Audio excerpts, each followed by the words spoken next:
Okay, here's how Miro works. See, it's amazing. What's everyone doing at David's desk? Ever since marketing started using Miro's collaborative online whiteboard, he thinks all our other teams should sign up. Why?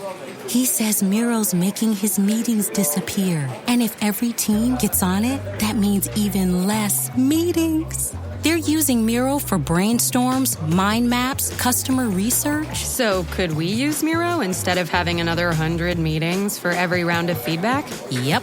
You can comment, react to ideas, even leave a recording on the board. And what about presentations? There are Miro templates for that. How do you know so much about Miro? I've actually been using it all along. I just used a Miro board to plan the best vacation. Okay, I'm on board. See how Miro users save up to 80 hours every year by meeting less and doing more. Get on board at Miro.com with 3 boards free forever. That's MIRO.com.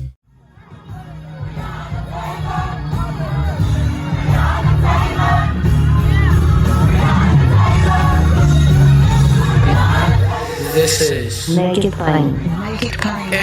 MIP With Masamela Matfumo. Mark Thompson. Make It Plain. Get woke.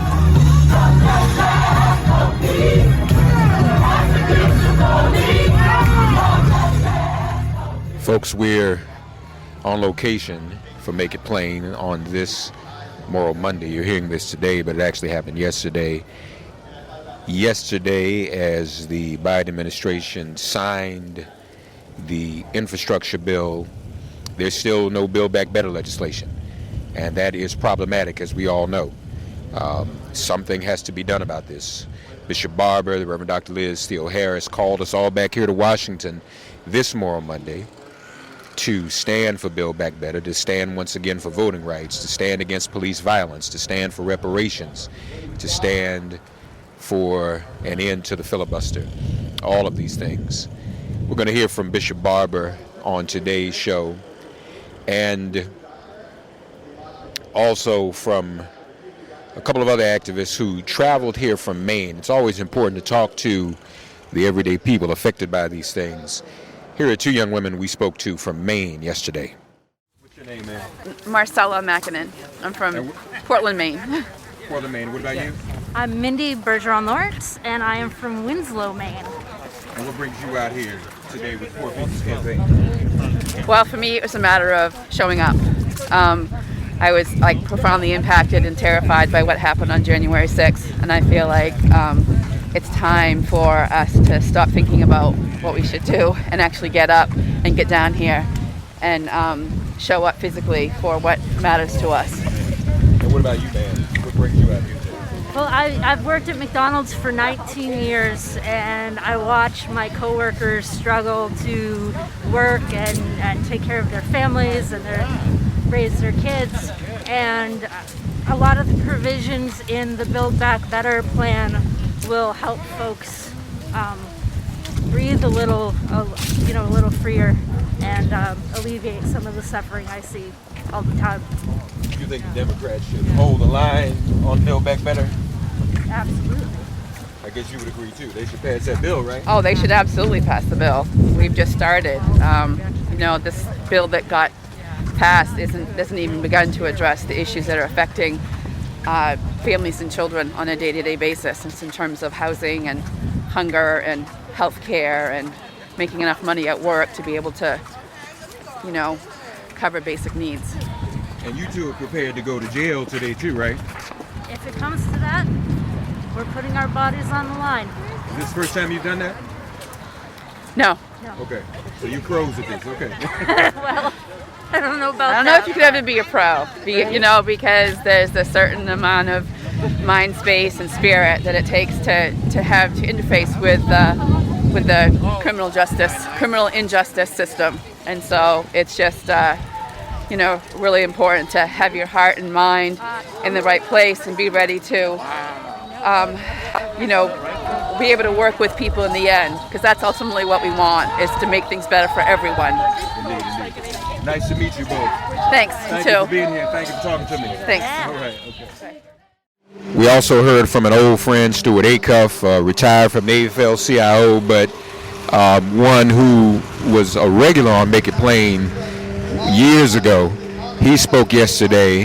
And then after him, Cat Northrup from Montana.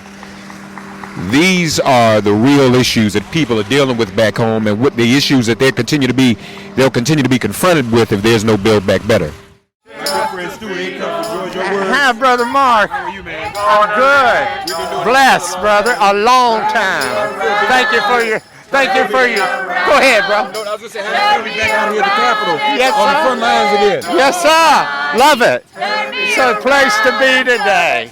How do the people of West Virginia really feel about Joe Manchin? Well, people are angry, really angry. I mean, everybody who worked for him in 2018 is wondering what in the world got into him. I mean, now we know it's about his pocketbook.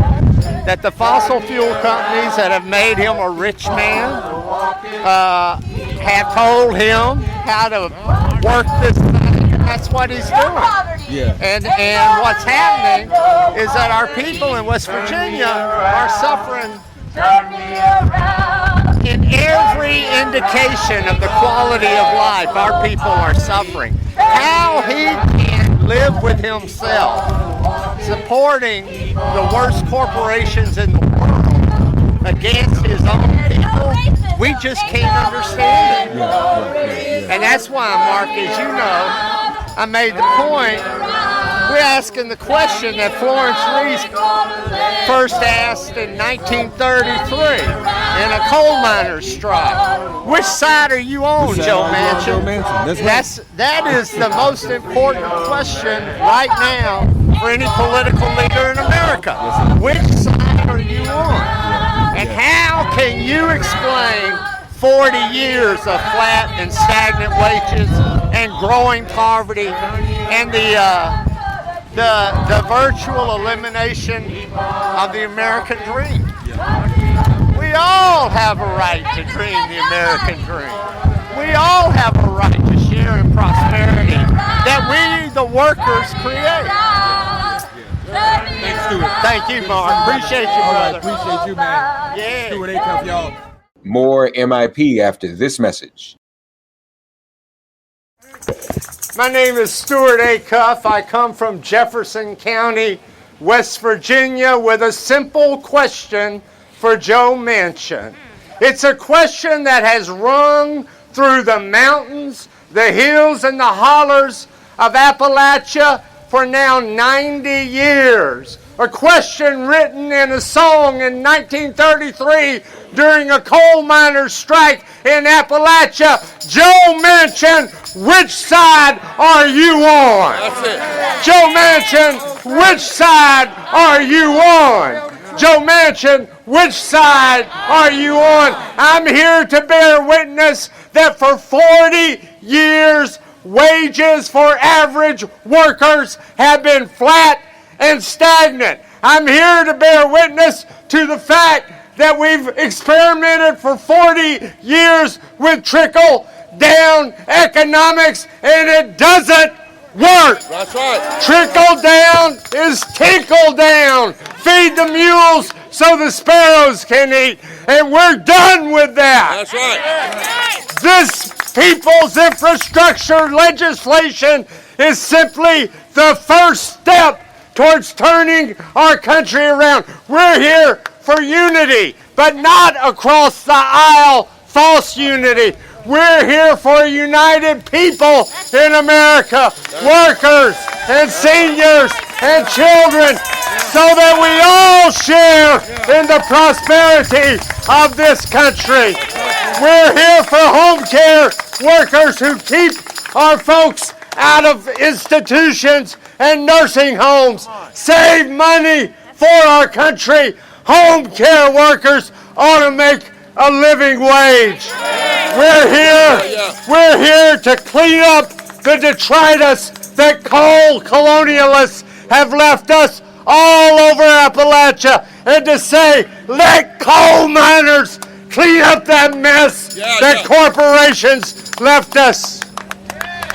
We're here for a single mother right now in my hometown who went to work this morning at Sheetz or at 7-Eleven worked a 7-hour day, got her a little supper, didn't see her kids after school, and then went to clean office buildings that night. She puts in a 10 or 12-hour day with no benefits, no benefits, no health care for her children. No, you go ahead. Keep on. And no health care for her children.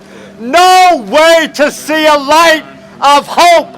Nothing but work and hardship and low wages. We are here to change that, to lift our folks up, and we are here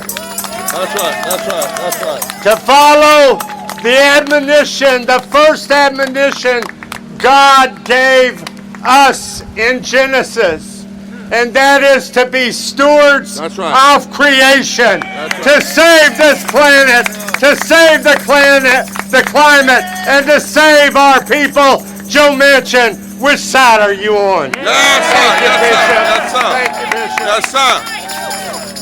Kat. I'm Kat. You can take off your mask when you speak if you want. And I'm here today because we are the people. Yeah. This is our nation. That's right. It falls on our backs. Carried by our feet. That's right. And we deserve better. Our nation has failed our community. It has failed our homes, our sisters, brothers. It has failed our elders. And how dare they allow this to happen to those who came before us? That's How right. dare they allow this to happen to our children? I'm here because I work 2 jobs, 7 days a week. Wow, and I have wow. for 3 years, 4 years to support my family. And my stepdaughter can't even be on my insurance because I can't afford it. Jesus. And I've had it. That ain't right. We as a community deserve better. That's right. And we as a community, as a nation. This is us. Yeah. And they must listen because we are done standing for it. And they will not stand before us.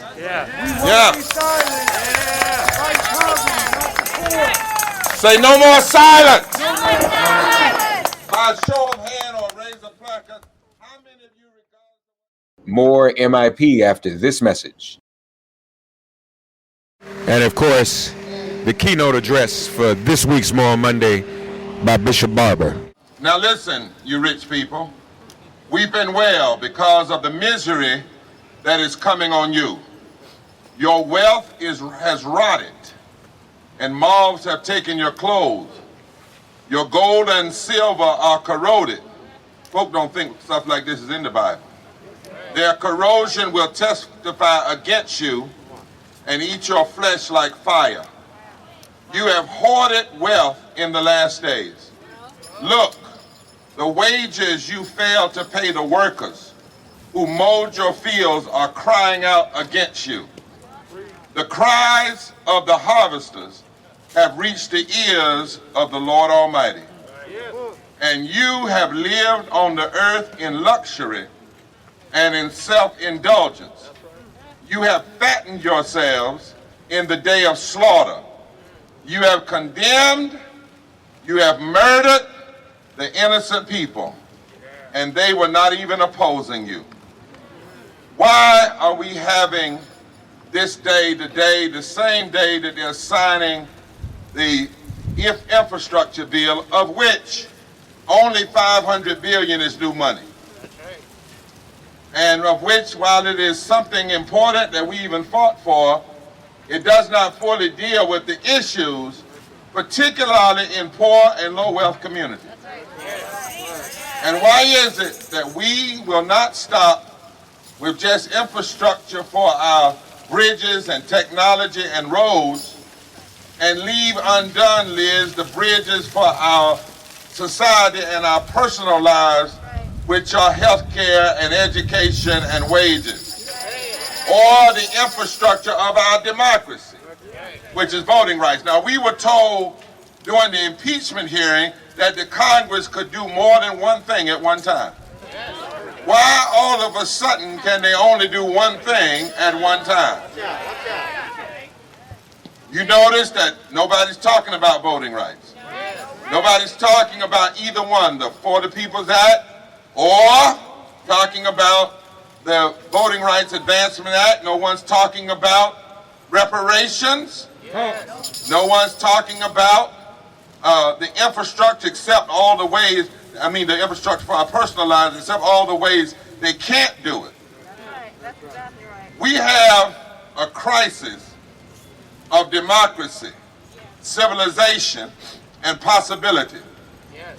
And the truth is, I think, and I think you think, the only thing that's going to save America is this moral revival. Because the question is America, even in the midst of a pandemic, going to continue to give and give and give to the billionaires? Or are we going to lift up the poor and low-wage Americans from the bottom? Are we going to ensure living wages for workers, or are we going to ensure more wealthy for the greedy? Are we going to ensure education for our children, or are we going to insure billionaires or insulate billionaires from tax cuts? Are we going to provide paid sick leave and pay home health care workers properly, or are we going to push policies that will create more money for fewer people and say to hell with the rest of the nation? Are politicians going to vote to uplift the whole society and vote to guarantee full access to the ballot, or are we going to hide behind a coward filibuster that even Strom Thurmond wouldn't use and allow voter suppression to go unchecked? Are we going to fight for the soul of the nation and the democracy, or are we going to let the love of money, that is the root of all evil, rather than love for the people, be our guiding principle? Are we going to pass infrastructure for roads, pipes, and bridges and technology, while at the same time leave the infrastructure of our daily lives, healthcare, education, woefully underfunded? Because, my brothers, those are the moral questions. That's what's at stake, Sharon. First, we ought to be talking about $10 trillion. Let's get that straight. That's the first problem. We ought not even be talking about just 1 trillion or 3 trillion. Then we went from 10 trillion to 6 trillion, then from 6 trillion to 3 trillion, and then from 3 trillion to 1.5 trillion, and we negotiated with somebody that never said what they would vote for. Now, I'm from the country, but I got better sense than that. If I'm going to negotiate with you, you at least have to have a floor. $1 trillion out of our annual, you know what the annual GDP, gross domestic product, is? $21 trillion. So $1 trillion isn't but 5% of what is output every year. But we also spent $21 trillion for war and the militarization of our borders since 9/11. And this same Congress has already agreed to spend $7 trillion over the next 10 years for the war economy again. And we are finding resistance to just put $150 billion a year toward the people. This is what I mean by a crisis of democracy, of possibility, and democracy. And you think about when we're doing this. We're doing this in a time when millions of people have lost their jobs, did lose them during COVID. Over 50 million people have gotten sick, and over 760 have died. Now, we already know going into COVID, there were 140 million poor and low-wealth people, 250,000 dying a year. But after millions have lost their jobs, and 50 million have gotten sick, and 760,000 have died, and America still has a heart problem? After all of that, you still have more than 50% of the Senate that doesn't want to do anything. That is a crisis of democracy, a possibility of civilization. And so here we are. And the problem is, Liz, and you know it, most of the politicians, and they ain't all Republicans either, and they ain't all white either. And I've heard some strange things out of some black mouths lately, even with 60% of black people living in poverty. The problem is, too many of them are trying to please the billionaires. That's the first question when they go in the room. How do we please the billionaires and make sure that they get some more? And that's what they mean by cost. They're not talking about how much does it cost you or me, or how much does it cost not to do this. You got it.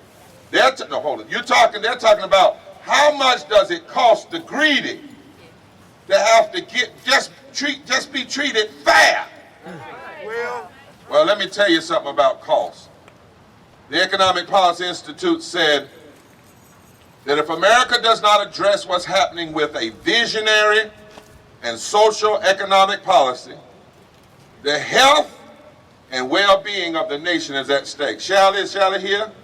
Am I right, Shally? Now that's economists talking like that. They said if something doesn't happen, they said what we need is long-term economic policy that's rooted in justice and not begrudging benevolence. Justice. Now here's the real cost. Billionaires made $2.1 trillion the first 19 months of COVID. That's 60% of what the 3.5 million Build Back Better would have cost. And if the Congress and the President can't even get this step done, this is just a step, then how in the world can we really take the journey that needs to be taken to really have justice in America? You want to talk about cost? Here's some costs. Child poverty costs us $1 trillion a year. Somebody shout, that's some cost for you. Unstable housing among families with children cost the United States $111 billion in avoidable health and special education costs over the next 10 years. Somebody shout, that's some cost for you. Public assistance programs spend $153 billion a year as a direct result of low wages. In other words, if we didn't have low wages, then they wouldn't have to subsidize communities. Mass incarceration costs $179 billion a year. That's some cost. The gap between wages based on gender and race cost workers $2.6 trillion a year in lost earnings. That's some cost for you. Our immigration system costs $123 billion in lost contributions. That's some cost for you. Our current healthcare system costs individuals $1.69 trillion on private insurance and out-of-pocket expenses. That's some cost for you. This is what we ought to be talking about in America. Inaction on climate change will eventually cost us $3 trillion every year. That's some cost for you. Our government lost $1.3 trillion by lowering the corporate tax rate from 35% to 21% in 2017. That's some cost for you. Raising the living wage from $7.25 to $15 an hour would put $328 billion into the hands of families and households. So not raising to a $15 cost us $328 billion a year. That's some cost for you. $1 billion in food stamps creates $1.70 billion in economic growth. Every $1 invested in early childhood education leads to $7.30 in savings. Universal health care would save our economy $278 billion. Investing $1 million in clean energy, education, and health care would create more jobs. More jobs. These are the costs. If we don't expand the child tax credit, 35 million households will be hurt. That's some cost for you. If we don't expand the earned income tax credit, 17 million low-wage workers without children will be hurt. That's some cost for you. If we don't provide universal PK 3 and 4-year-olds, 6 million children and their families will be hurt. That's some cost for you. If we don't close the Medicaid coverage gap, 4 million uninsured people will be left out. That's some cost for you. If we don't raise the wages for home health care workers, 28% of those workers that are black and 23% are Latino will not benefit. That's some cost for you. And my friend, when you break these numbers down by race and by gender and by geography, they get even worse.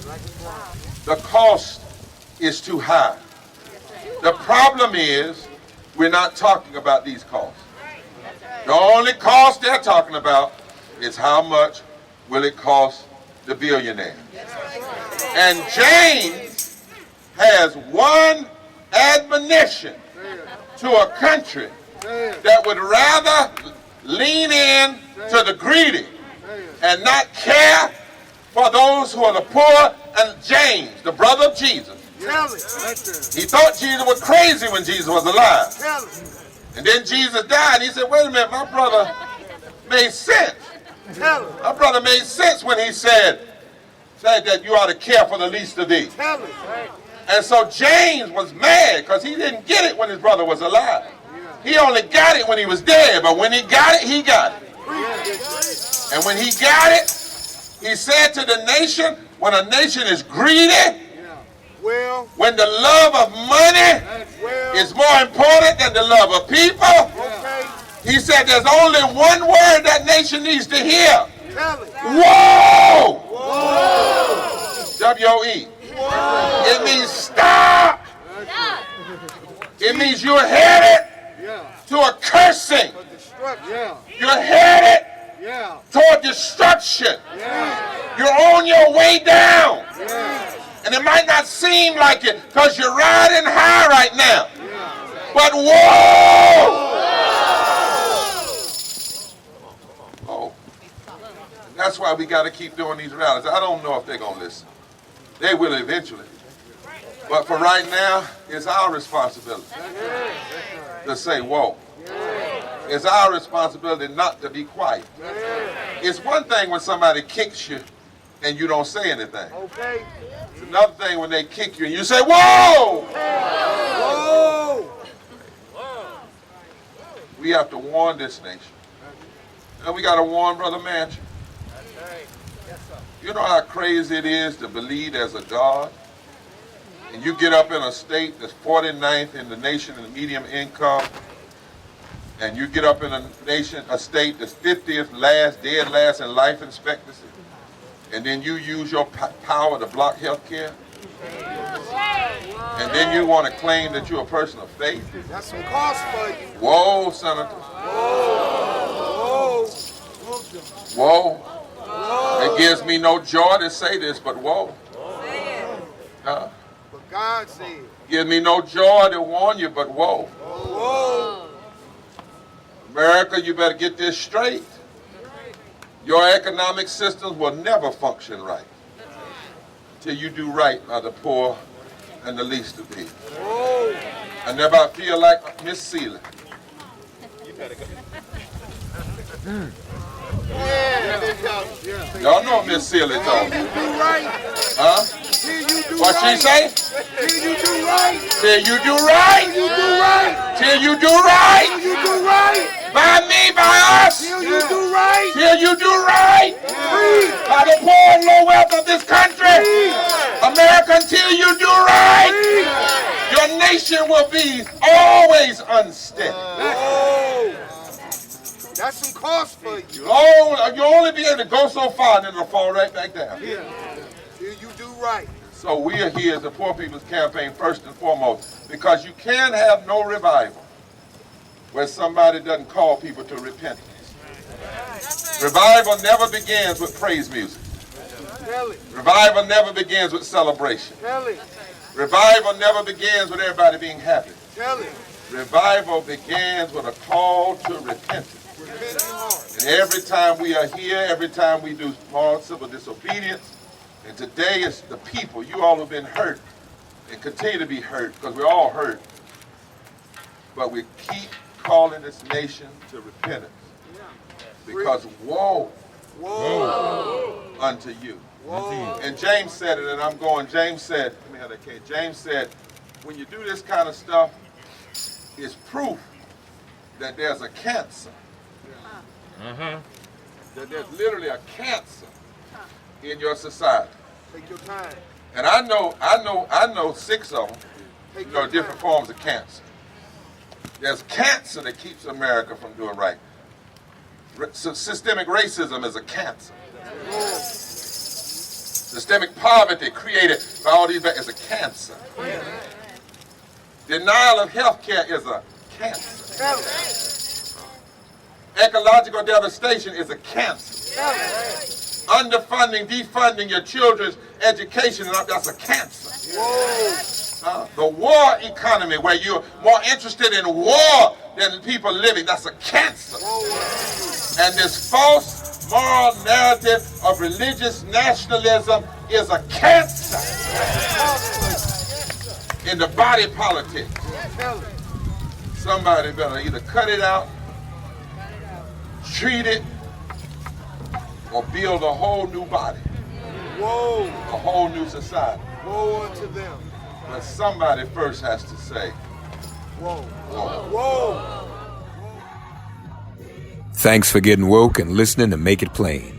Please remember to listen, like, and wherever you get your podcasts, please give the show a 5-star rating. And please do spread the word. Let's all continue to pray for each other during this pandemic and this police-demic. If all hearts and minds are clear, it has been made plain.